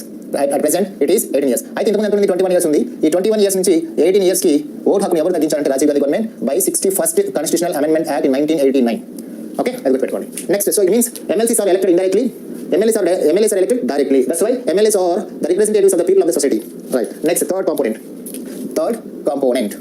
maximum and minimum number of legislature. Maximum and minimum numbers of the legislatures. ఇక్కడ మనం చూసినట్లయితే the state legislative assembly or మనం మాట్లాడుతున్నాం కదా, ఇక్కడ మనకి state legislative council ఉంది. ఇక్కడ సంబంధించి maximum number legislative council ఎంతమంది ఉంటారు, minimum ఎంతమంది ఉండాలి అనేది మనం చూద్దాం. As per the constitution, the maximum number of the legislative council is not exceeding 1/3 of total number of legislative assembly. The maximum number of the legislative council is not exceeding 1/3 of total number of assembly. ఈ అసెంబ్లీలో ఎంతమంది ఉంటారో ఈ అసెంబ్లీలో ఉండేటువంటి సభ్యులు 1/3 నుంచి కూడా ఇందులో ఉంటారు. That is the maximum number. Minimum number of the legislative council is 40. Okay, coming to this one, coming to assembly విషయానికి వస్తే the maximum number of a state assembly is 500 కంటే మించకూడదు. But the minimum number of a state assembly is 60. అయితే మన ఇండియాలో constitutional provisions ప్రకారం ఒక state అసెంబ్లీలో 60 members కంటే తక్కువ ఉండకూడదు. బట్ కొన్ని స్టేట్స్ ఎగ్జామ్షన్ ఇవ్వడం జరిగింది. The states which have less than 60 members are Sikkim 32, Goa 40, Mizoram 40. Right, coming to next one, the states type of legislature చూసినట్లయితే how many states, number of states having legislative council and legislative assembly. So at present the number of states having legislative council are 6 states. They are Andhra Pradesh, they are Telangana, Karnataka, Maharashtra, Uttar Pradesh and Bihar. Andhra Pradesh has 58 MLCs, Telangana has 40, Karnataka has 75, Maharashtra has 78, Uttar Pradesh has 100, Bihar has 75. Next, coming to this one, how many states have legislative assembly means there are 28 states. 28 states have legislative assembly, and UTs, there are 3 UTs have legislative assemblies. They are Delhi has 70 MLAs, Puducherry has 30 MLAs, and Jammu and Kashmir has 83 MLAs. These 3 union territories have MLA or legislative assemblies. Okay, next one, nominated members. Fifth one, nominated members. So how many nominated members are there in legislative council and legislative assembly? Okay, there are 1/6 of total numbers of legislative council. There are 1/6 of total members of legislative council are nominated by governor. So next item, nominated members. So how many nominated members are there in legislative council? There are 1/6 of total members of the legislative council are nominated by the governor. Coming to the legislative assembly, how many members are there? Only one Anglo-Indian. Only one Anglo-Indian is nominated by the governor. But as per article number 333, how many nominated members are there in assembly? There was only one Anglo-Indian who is nominated by the governor. But in the update recently in 2019, the government of India has enacted 104th Constitutional Amendment Act. The government of India has enacted 104th Constitutional Amendment Act. By this 104th Constitutional Amendment Act, the nominating Anglo-Indians came to an end. So, ఇప్పుడు Anglo-Indians అనేటువంటి nominating అనేటువంటి పద్ధతి లేదు. So, by 104th Constitutional Amendment Act, the process of nominating an Anglo-Indian to the state assembly came to an end. కాబట్టి ఇప్పుడైతే కనుక అటువంటి పద్ధతి లేదు. కాబట్టి ఇప్పుడు there is no a nominated member in assembly అని చెప్పాలి. సో అసెంబ్లీలో ఇకపైన there will be no any nominated member in legislative assembly. కాబట్టి ఇకపైన legislative assemblyలో nominated members అనే వాళ్ళు ఉండరు. ఇంతకు ముందు one Anglo-Indian ఉండేవాడు. బట్ ఇప్పుడు 104th Constitutional Amendment Act ద్వారా Anglo-Indians కి సీట్లను అంటే Anglo-Indians కి ఉన్న రిప్రజెంటేషన్ ని పూర్తి స్థాయిలో అబాలిష్ చేయడం జరిగింది. The representation of Anglo-Indians in state legislature and Lok Sabha came to an end by 104th Constitutional Amendment Act. Right. Now to the next one, reservations. Fourth component, reservations. So what about reservations in state legislative council and legislative assembly? In legislative council, reservations are not applicable. So in legislative council, there is no reserved candidates. So there are no reservations for SCs and STs and other castes. So legislative council no reservations undavu. So that there is no any reserved seat for SC, ST and other community. But what about legislative assembly? Yes, there is implication of reservations. Right? Some seats are reserved for SCs and STs. For example, in Andhra Pradesh, out of 175 MLAs, 29 seats are reserved for SC, 7 seats are reserved for ST. And coming to the Telangana, out of 119 seats, 19 seats are reserved for SCs and 12 seats are reserved for STs. So, in assembly, reservations are applicable as article number 334. As article number 334, reservations are applicable to the SCs and STs in legislative assembly up to 2030 January 25th. By which Constitutional Amendment Act? By 104th Constitutional Amendment Act, the legislative reservations for SC and ST community are extended to 2030 January 25th. కాబట్టి 104th Constitutional Amendment Act అనేది ఇద్దరికి సంబంధించింది. 104th Constitutional Amendment Act ద్వారా SC STలకు లెజిస్లేచర్లో తమ యొక్క reservations ని 2030 January 25th వరకు extend చేశారు. At the same time Anglo-Indians representation ని కంప్లీట్ గా రద్దు చేశారు అని పెట్టుకోవాలి. Okay, so legislative council reservations ఉండవు, లెజిస్లేటివ్ అసెంబ్లీలో రిజర్వేషన్స్ ఉంటాయి, 2030 వరకు ఉంటాయి. Next one is duration. What is the duration of legislative council and assembly? For legislative council, there is no duration because of it is a permanent house. For legislative assembly, the duration is 5 years. Okay. Next, who are the presiding officers of legislative council? The presiding officers of legislative councils are chairman, legislative council chairman, deputy chairman, and panel chairman. Okay. Here, who are the presiding officers of state legislative assembly? Pro tem speaker, deputy speaker, and panel speaker. Next, powers of the house and approve. So legislative assembly has more powers. Money bills and category 1 financial bills can be introduced only in legislative assembly only. If a bill is passed by the assembly and it is sent to the for the consideration of legislative council, for ordinary bills, legislative council has the maximum period of 4 months.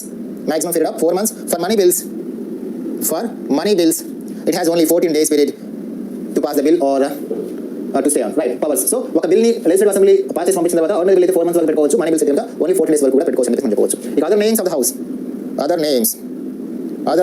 వచ్చేసి మనం ఏమంటాం, upper house of the state legislature and second house of the state legislature అంటాం, intellectual house అంటాం, house of intellectual, and gentlemen's house, and meanwhile it is continuous house and it is a permanent house.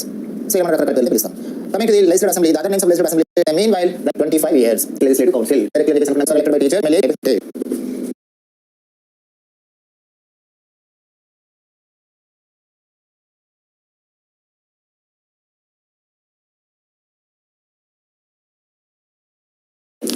Next, state high courts. This is the third wing of the state government. So as all we know, every state government has 3 wings: state executive, state legislative, and state judiciary. High court is the third wing of a state government. It is the apex body of state judiciary. High court is the apex body of state judiciary system. Okay. what are the constitutional provisions మనం చూసినట్లయితే part number 6 of the Indian Constitution, articles from 214 to 231, these articles deals with the High Court. These articles deals with the High Court. Okay, High Court means the apex body of state judiciary system. Okay, in India there is an integrated judiciary system. In India there is an integrated judiciary system followed by Supreme Court, High Court, District Court and subordinate courts. So High Court is at the second position and it is the highest judiciary system of a state government, or the apex court of a state judiciary system. So let's go back to the history of the High Court system in India. British government had enacted 1861 Indian High Courts Act during the Lord Canning, then the Viceroy of India, and as per that act in 1862 3 High Courts were established in India at Calcutta, at Madras and Bombay, and in 1866 the 4th High Court of India, Allahabad High Court, was established. These 4 were the oldest High Courts in India, and at present there are 25 High Courts in India. Okay, we will చూద్దాం. So ఒకసారి history చూసుకుంటే historical background మనం ఒకసారి చూద్దాం. Historical background of Indian High Court system మనం ఒకసారి గమనించినట్లయితే in 1861 ఒక చట్టం వచ్చింది. చట్టం పేరు Indian High Courts Act. Indian High Courts Act was enacted by during every కాలం వచ్చింది during the period of Lord Canning. During the period of Lord Canning. Lord Canning was the first Indian Viceroy, first British Indian Viceroy, and Lord Canning was the first Governor General who introduced the portfolio system in India. During his period, the budget system was introduced in India in 1860 by James Wilson.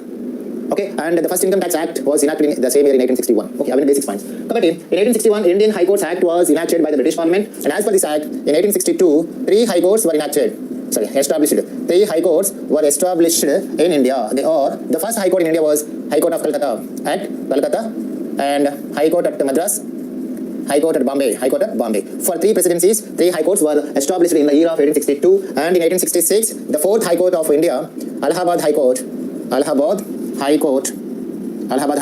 was set up in 1866. So that Calcutta High Court, or High Court of Calcutta, this is the oldest High Court in India. Oldest High Court in India. Okay, so ఆ విధంగా మన British వారి కాలంలోనే ఈ high court system అనేది introduce అయ్యిందని చెప్పేసి మనం ముఖ్యంగా గుర్తుపెట్టుకోవాలి. ఓకే, సో మనకి ఇప్పుడు గమనించినట్లయితే హైకోర్టుకి సంబంధించినటువంటి కాన్స్టిట్యూషనల్ ప్రొవిజన్స్ ఏంటివి, ఆ కాన్స్టిట్యూషనల్ ప్రొవిజన్కి సంబంధించి ఏమో మనం ఒకసారి తెలుసుకునే ప్రయత్నం చేద్దాం. ఇక్కడ మనకి ఎగ్జామినేషన్ పాయింట్ ఆఫ్ వ్యూలో కొన్ని ఇంపార్టెంట్ క్వశ్చన్స్ కూడా మనకి అడిగే అవకాశం ఉంటుంది ఈ హైకోర్ట్స్ గురించి, హైకోర్టుకి సంబంధించిన అంశాల మీద. So what are the constitutional provisions relating to the high court system in India? So ఇవన్నీ మీరు గుర్తుపెట్టుకోండి. తర్వాత constitutional provisions of high courts. Indian కాన్స్టిట్యూషన్లో హైకోర్ట్స్కి సంబంధించిన ఆర్టికల్ 214 కానీ 215 కానీ వీటి గురించి మనం ఒకసారి బ్రీఫ్గా, మీరు ఎప్పుడైనా సరే ఇండియన్ కాన్స్టిట్యూషన్ మీరు స్టడీ చేసేటప్పుడు ముందుగా ఆర్టికల్స్ మొత్తం స్టడీ చేయండి ఫస్ట్, తర్వాత కాన్సెప్ట్ మాత్రమే చదవండి, ఆర్టికల్స్కి సంబంధం లేకుండా. సో ఇప్పుడు హైకోర్టు గురించి స్టడీ చేస్తారు అనుకోండి, హైకోర్టుకి సంబంధించిన ఆర్టికల్ 214 నుంచి 213 వరకు మొత్తం లిస్ట్ అంతా ఒకే చోట రాసుకోండి. అవి ఒకసారి 2-3-4 టైమ్స్ చదవండి చాలు.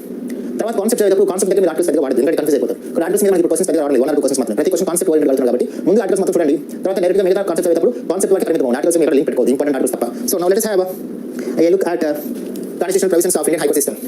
First, article number 214, High Courts for States. High Courts for States.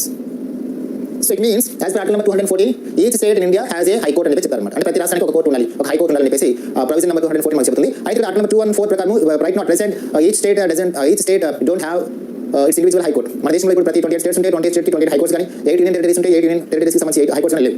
But ఈ ఆర్టికల్కి సంబంధించి ఒక కాన్స్టిట్యూషనల్ అమెండ్మెంట్ తీసుకొచ్చారు in 1956 by the 7th Constitutional Amendment Act. This article was amended for the as per that amendment, 7th Constitutional Amendment which is enacted in 1956.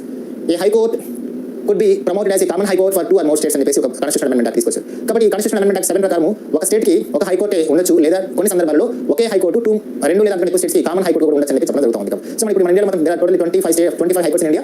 అందులో కొన్ని స్టేట్స్కి సొంత high courts ఉన్నాయి, కొన్నిటికి కామన్ హైకోర్ట్స్ కూడా ఉన్నాయన్నమాట. కాబట్టి మనం దీని తర్వాత డీటెయిల్గా చెప్పుకుందాం. Next article number 215, high courts to be courts of record. Article number 215, court of record, important article ఇది, right. Article number 216, constitution of high courts, constitution of high courts. Article number 217, appointment and conditions of the office of judge of the high court. Appointment and conditions of the office of the judges of the high court. Article number 218, application of certain provisions relating to the Supreme Court to high courts. Provisions relating to Supreme Court to high courts. 219, oath or affirmation of high court judges. Article number 220, restriction on practice after being a permanent judge.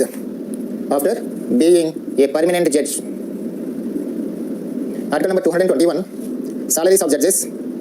Article number 223, appointment of acting chief justice. acting chief justice. Article number 224, appointment of additional and acting judges.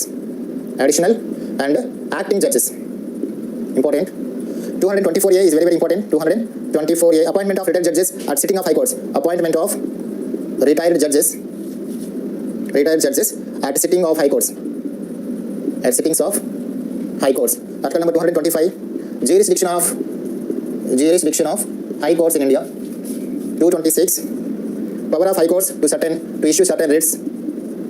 227, power of superintendents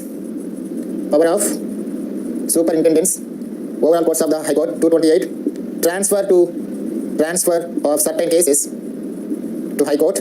229, office expenses of high court.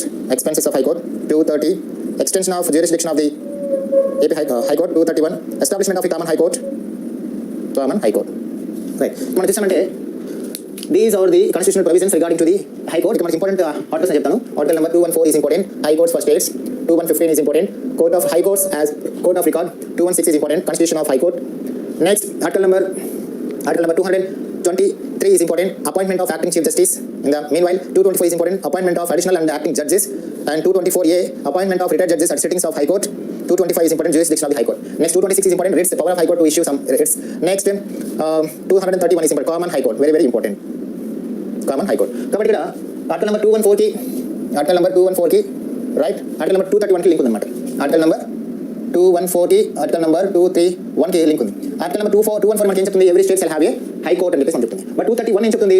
Common high courts గురించి చెప్తుంది. Common high court means ఏదైనా ఒక state కి సొంతంగా high court ఏర్పాటు చేసే situation లేకపోతే, if there is no such conditions to establish high court for state or any union territory, constitution provision article number 31 says that a high court could be a common high court for two or more states or for one state and another union territory అని చెప్పేసి చెప్తుంది అన్నమాట. కాబట్టి article number 214 231 కలిసి చదువుకోవాలి. Article number 214 మనకి ఏం చెప్తుంది? It tells that every state shall have a state apex judiciary body, that is high court. But article 231, what does it tell? It tells about a high court could be the common high court for two or more states or union territories and what maybe. కాబట్టి ప్రతి రాష్ట్రానికి ఒక high court ఉండాలి అని చెప్తుంది article number 214. But okay high court 2-3 రాష్ట్రాలకి లేదా ఒక రాష్ట్రానికి మరొక కేంద్ర పాలిత ప్రాంతానికి కలిపి కామన్ హై ఉమెన్ హై కోర్టు కూడా ఉండొచ్చని చెప్పేసి మనకి ఇక్కడ తెలుస్తుందని చెప్పవచ్చు. Present there are 25 high courts in India. ఈ 25 హై కోర్ట్స్ లో మనకి చాలా హై కోర్ట్స్ కొన్ని స్టేట్స్ కి, కొన్ని యూనియన్ టెరిటరీస్ కి కామన్ హై కోర్ట్స్ మనకి ఎక్కువ ఉన్నాయి. కాబట్టి మీరు అవసరం గమనించండి. These are the constitutional provisions of high court. వీటిలో నేను అండర్లైన్ చేసినప్పుడు గుర్తుపెట్టుకోండి. Article 214 high courts for states, 215 court of record high courts are court of record, 216 constitution of high court. Next 223 appointment of acting chief justice, 224 appointment of additional and acting judges, 224A appointment of retired judges at sitting of high court, 225 jurisdiction of high court, 226 writs, power of the high courts to issue some writs, 231 common high court, establishment of common high courts. These are the constitutional provisions. ఇప్పుడు మనము high courts ఎలా ఏర్పడతాయి, ఆ high courts కి సంబంధించినటువంటి composition గాని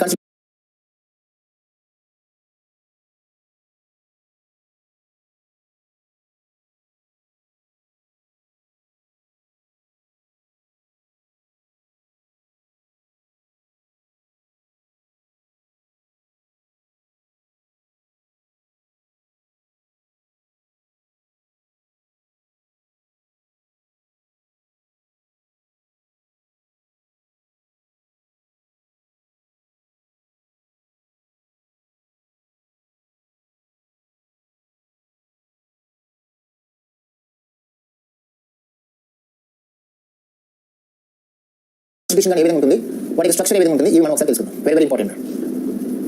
high court, the concept of high court comes under union list. Important. High courts are comes under union list, అంటే మనకి అవి కేంద్ర జాబితాలోకి వస్తాయి అని చెప్తున్నమాట. So the parliament has the power or the parliament has authority to enact any law regarding to the high court.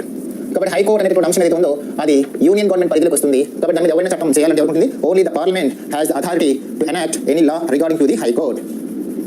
Okay, first of all మన ఇండియాలో హై కోర్ట్స్ ఎక్కడ ఉన్నాయి ఏంటి అనేది చూద్దాం. High courts in India. High courts in India. There are 25 high courts in India.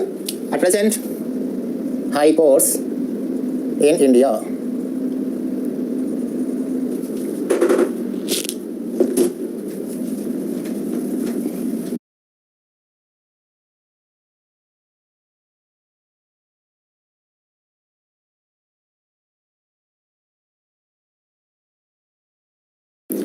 Next, high courts in India. At present, there are 25 high courts in India. As per Article number 214, as per Constitution Provision 214, every state shall have a high court. అది ఒకే possible కానీ సందర్భంలో as per Article number 231, a high court could be a common high court for two or more states or two or more union territories అనేది మనం చెప్పుకున్నాం. So మన ఇండియాలో present మనము constitution provisions గురించి మాట్లాడుకునే ముందు హై కోర్ట్స్ ఎక్కడ ఉన్నాయి, మన ఇండియాలో హై కోర్ట్స్ ఎక్కడ ఉన్నాయి, ఎక్కడ ఎస్టాబ్లిష్ అని మనం చూద్దాం. 25 high courts are there right now. So అవి ఎక్కడ ఉన్నాయి చూద్దాం. High courts are established in India during the British Empire by 1861 Indian High Court Act. The first Indian High Court was established in Calcutta in 1862. In the same year, High Court of Bombay, High Court of Madras were also established. In 1866, the fourth High Court of India, High Court of Allahabad was established. At present, there are 25 High Courts in India. Have a look at them. అవి ఎక్కడ ఉన్నాయి, ఎప్పుడు established, when did they establish, where is its principal bench, where is its additional bench అనేది మనం చూద్దాం. ఎందుకంటే Indian high court సిస్టంలో capital ఒక చోట ఉంటుంది, హై కోర్ట్ ఒక చోట ఉంటుంది. So we have to find out the difference also. So now look at have as the year wise or alphabetical order. Court of Allahabad, Allahabad High Court. Allahabad High Court is the chief high court of Uttar Pradesh. Allahabad High Court, which is established in 1866. This is the fourth High Court, and Allahabad High Court is the apex judicial body of Uttar Pradesh. But Uttar Pradesh capital is Lucknow. Uttar Pradesh capital is Lucknow, and its High Court is at Allahabad. Its principal bench is at Allahabad, and its territorial jurisdiction is completely extended to the Uttar Pradesh state. And seat is Allahabad bench at Lucknow. It is established in 1866. Next, Andhra Pradesh High Court. Andhra Pradesh High Court was established in 2019. Andhra Pradesh High Court was established in 2019 on January 1st by a presidential order. So అంతకుముందు మన high court ఏది high court of Hyderabad ఉంది. So ఈ high court of Hyderabad అనేది 2014 June 2 నుంచి 2018 December 31 వరకు తెలంగాణకి ఆంధ్రకి common high court ఉంది. But by presidential order on January 1st 2019 a new high court was set up in Andhra Pradesh, and this is the 25th high court in India. This is the very latest. So 25th high court in India is Andhra Pradesh High Court. At present, the high court, the principal bench of Andhra Pradesh High Court is at Nelapadu Guntur district. Is at Nelapadu Guntur district. But as per the three capitals bill of Andhra Pradesh 2020, the High Court is going to be shifted to Kurnool district, and its benches are to be established at Amaravati and at Visakhapatnam. You have to remember this point. Andhra Pradesh High Court is the 25th High Court in India. It was established on January 1st 2019 as per the presidential order and as per the Article number 31 or section number 31 of the AP Reorganization Act. Andhra Pradesh Reorganization Act 2014 and section number 31 deals with this Andhra Pradesh High Court. So as per section number 31 of Andhra Pradesh Reorganization Act 2014, by the presidential order on January 1st 2019, Andhra Pradesh High Court was established at Vijayawada temporarily, but it was later shifted to Nelapadu Guntur district. But as per the Andhra Pradesh decentralized bill or Andhra Pradesh three capitals bill 2020, Andhra Pradesh High Court is going to be shifted to Kurnool district, and the benches of Andhra Pradesh High Court will be set up at Amaravati and Visakhapatnam. మీరు అవి గుర్తుపెట్టుకోవాలి. Next Bombay high court. Bombay high court. Bombay High Court was set up in the year of 1862. Okay, its principal bench is at its principal bench. Principal bench means headquarters anamata. The principal bench of Bombay High Court is at Mumbai. ఇక remaining benches, regional benches ఎక్కడ ఉన్నాయంటే the benches of Bombay High Court are at Nagpur, Panaji and Aurangabad. For Andhra Pradesh High Court, the benches of Andhra Pradesh High Court will be set up at Amaravati and at Visakhapatnam or Vizag. The principal bench of Andhra Pradesh High Court will be set up at Kurnool as per Andhra Pradesh three capitals bill. Next one is Calcutta High Court. Calcutta High Court is the oldest high court in India.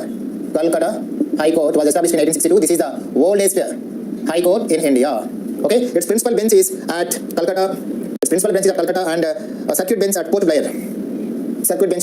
So you can చూద్దాం. Circuit bench at Port Blair, the capital of Andaman Nicobar Islands. Okay, coming to next one, Chhattisgarh High Court. It was set up in 2000. Its principal bench is at Bilaspur. Its principal bench is at Bilaspur. Next, Delhi High Court, the only one Indian territory in India which has individual owned High Court, Delhi High Court. It was set up in 1966. The principal bench is at Delhi. Next, Guwahati High Court. Guwahati High Court was set up in 1948. The principal bench of Guwahati High Court was at Guwahati. The principal and divisional benches are at Kohima, Aizawl and Itanagar. Right. Next one is Gujarat High Court. High Court. It was set up in 1960. The principal bench of Gujarat High Court is at Ahmedabad. Right. Next one is Himachal Pradesh High Court. Himachal Pradesh High Court was set up in 1971. Its principal bench is at Simla. Okay. Next one is Jammu and Kashmir High Court. Jammu and Kashmir High Court is the second High Court in India at present. The Indian territory which has its own High Court after Delhi. Its High Court was established in 1928, and its principal bench is at Srinagar and Jammu. Okay. Next, Jharkhand High Court. This Jharkhand High Court was set up in 2000, and its principal bench is at Ranchi. Next, Karnataka High Court. It was set up in 1884. Its principal bench is at Bengaluru. Okay. Next, Kerala High Court. It was set up in 1956. Its principal bench is at Ernakulam. Next, Madhya Pradesh High Court. It was set up in 1956. Its principal bench is at Jabalpur. And the remaining benches are at Gwalior and Indore. Next, Madras High Court. High Court, it was set up in 1862, right? Its principal bench is at Chennai. Next, Manipur High Court. Manipur High Court was set up in 2013. Its High Court is at Impal. Next one is Meghalaya High Court. Meghalaya High Court, it was set up in 2013. Its principal bench is at Shillong. Next, Odisha High Court. It was set up in 1948. Its principal bench is at Cuttack. Next, Punjab and Haryana High Court. Punjab and Haryana High Court, it was set up in 1875. Its principal bench is at Chandigarh. Next, Patna High Court. Patna High Court was set up in 1916. Principal bench is at Patna. Next, Rajasthan High Court. It was set up in 1949. Principal bench is at Jodhpur and regional benches is at Jaipur. Sikkim High Court is established in 1975. Its principal bench is at Gangtok. Next, Telangana High Court. Telangana High Court was set up in 1954. It is Hyderabad. Next, Tripura High Court. It was established in 2013 at principal bench at Agartala. Uttarakhand High Court, it was established in 2000. Its principal bench is at Nainital. Okay, these are the list of high courts in India. High courts. These are the list of 25 high courts in India. Their establishment years, their principal bench seats. అన్నమాట ఒకసారి మనం గమనించినట్లయితే there are 25 high courts in India. వాటిలో మనం state wise చూస్తే ఒకసారి మీరు ఇప్పుడు ఇక్కడ హై కోర్ట్స్ ఉన్నాయి, వాటికి ఎస్టాబ్లిష్మెంట్ ఇయర్స్ ఉన్నాయి, అదేవిధంగా వాటికి సంబంధించి ప్రిన్సిపల్ బెంచెస్, రీజనల్ బెంచెస్ మనకు ఉన్నాయి. యాజ్ పర్ ఆర్టికల్ నెంబర్ 214 ఇవన్నీ కూడా హై కోర్ట్స్ ఏర్పడ్డాయి. But as per article number 231 కొన్ని కోర్ట్స్ అనేవి కామన్ హై కోర్ట్స్ ఉంటాయి. How many common high courts are there at present అని మనం పెట్టుకోవాలి. First have a look at Guwahati high court. So this is one common high court for Arunachal Pradesh, Assam and Nagaland. This Guwahati High Court, which was established in 1948 and which has the principal bench at Guwahati, is a common high court to the Arunachal Pradesh, Assam and Nagaland. Its regional benches are at Kohima, Aizawl and Itanagar. So ఈ Guwahati High Court అనేది అస్సాం కి, అరుణాచల్ ప్రదేశ్ కి, నాగాలాండ్ కి కలిసి ఉంది కాబట్టి it is a common high court for that three states as per article number 231. Okay, this is one. Next, coming to the Calcutta High Court. Calcutta High Court is also a common high court. It is a common high court to the West Bengal and common high court to the Andaman Nicobar Islands So it is a common high court to West Bengal and Andaman Nicobar Islands. Guwahati High Court is common high court to Arunachal Pradesh, Assam and Sikkim. And this Calcutta High Court is common high court for West Bengal and Andaman Nicobar Islands. So its principal bench is at Calcutta and its regional bench is at Port Blair. Andaman Nicobar ki samandhi. So it was established in 1862 by the Indian High Court of 1861 and this is the oldest high court in India. That is the second common high court in India. Coming to the third one, Madras High Court. Madras High Court is also a common high court in India. It is common high court to Tamil Nadu state and Puducherry Union Territory. Madras High Court is a common high court for the state of Tamil Nadu and for the unity of Puducherry. It was established in 1862. Its principal bench is at Chennai. Coming to next one, common high court is Kerala High Court. Kerala High Court was established in 1956. Its principal bench is at Ernakulam, but it is common high court for Kerala and Lakshadweep. Kerala High Court is a common high court for the state of Kerala and for the unity of Lakshadweep. This is the fourth one. Coming to the next one, fifth common high court in India. That is Bombay High Court or Mumbai High Court. Okay, this Mumbai High Court is a common high court for Maharashtra, okay, for Goa, for Dadra Nagar Haveli and Daman. So Bombay High Court, which was established in 1862, is a common high court for the state of Maharashtra, state of Goa and Union Territory of Dadra Nagar and Daman. Right. Okay. It was established in 1862. Its principal benches at Mumbai and regional benches are at Nagpur, at Panaji, at Aurangabad. Three regional benches that ఉన్నాయి. And sixth common high court was Chandigarh High Court. That is Punjab and Haryana High Court. This Punjab and Haryana High Court was established in 1875. It is common high court for the state of Punjab. It is a common high court of Haryana and it is a common high court of the Union Territory Chandigarh, PHC. So Punjab and Haryana High Court is a common high court for the state of Punjab, for the state of Haryana and for the Union Territory of Chandigarh అని మనం చెప్తాము. These are the six common high courts in India at present. Recently opportunity that is Jammu Kashmir High Court.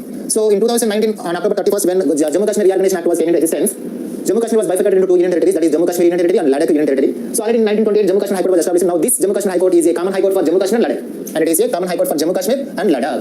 Its principal bench is at Srinagar and regional bench is at Jammu. So how many common high courts are there in India means Guwahati High Court, Calcutta High Court, Madras High Court, Kerala High Court, Bombay High Court, Punjab and Haryana High Court and Jammu Kashmir High Court. These are the 7 high courts in India which are common high courts. Kabatti మన ఇండియాలో only 2 union territories have their own high courts. One Delhi. మన ఇండియాలో at present there are 8 union territories మనకు తెలుసు. Andaman Nicobar islands గాని, లక్షద్వీప్స్ గాని, పుదుచ్చేరి గాని, dive Daman and Dadra Nagar Haveli గాని, చండీగఢ్ గాని, ఢిల్లీ గాని, జమ్మూ కాశ్మీర్ గాని ఇవి మనకి ఉన్నాయి తెలుసు. వీటిల్లో హై కోర్ట్స్ ఉన్నటువంటి యూనియన్ టెరిటరీస్ ఏంటంటే ఓన్లీ 2 మాత్రమే. One Delhi has its own high court. It was set up in 1966 and second one is Jammu Kashmir now at Jammu Kashmir is at Jammu Kashmir present high court ఉంది. కాబట్టి ఈ రెండు union territories మాత్రమే high courts ఉన్నటువంటి అంశాలు మనం చెప్పుకుంటాము. అయితే మనం గమనిస్తే ఈ హై కోర్ట్స్ సంబంధించి